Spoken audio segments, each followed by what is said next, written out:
Well, China's President Xi Jinping issued some new threats against the rest of the world this week, fresh on the heels of the nation's Communist Party celebrating its 100th year in power.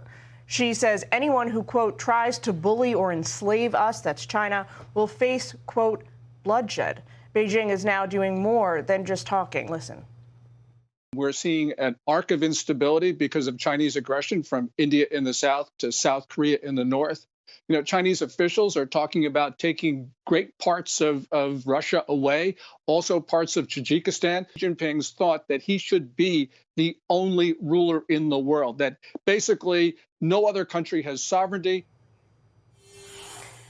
We're joined by retired four-star general and Fox News senior strategic analyst Jack Keane. General, happy belated July 4th to you. Thanks for taking time for us this morning. We appreciate it.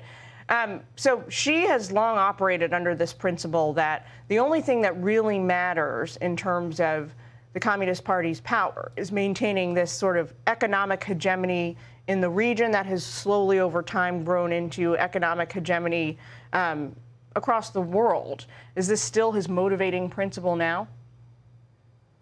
Yeah, I mean, what Xi is seeking, certainly, and we've discussed it before, is regional hegemony as well as global hegemony. He fundamentally believes that his autocratic capitalism, which is the name that drives his economic system, will win out over democratic capitalism. And as a result of this, he's much more repressive at home than his predecessors have been, and even much more so than he was just a few years ago. And he's considerably more assertive abroad as well. I mean, his social compact with his people is simply this. You can have economic prosperity, you can take advantage of your personal attributes and participate in their economic system of autocratic capitalism, but the social compact is you must submit completely to the control of the Chinese Communist Party.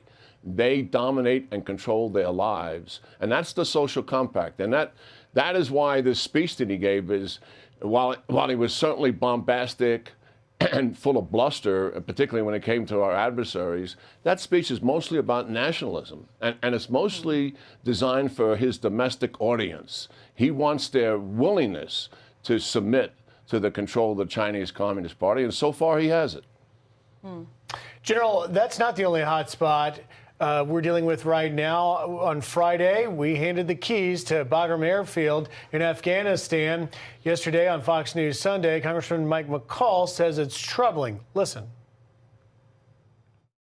We're going dark in Afghanistan, and there are going to be consequences long term to this. And at the end of the day, Mike, when we fully withdraw, the devastation and the killings and women, humanitarian crisis, fleeing across the border to Pakistan, President Biden's going to own these ugly images. Add to that, General, the commander in Afghanistan, Scott Miller, saying that the security situation is deteriorating and we could be headed for civil war. Your thoughts?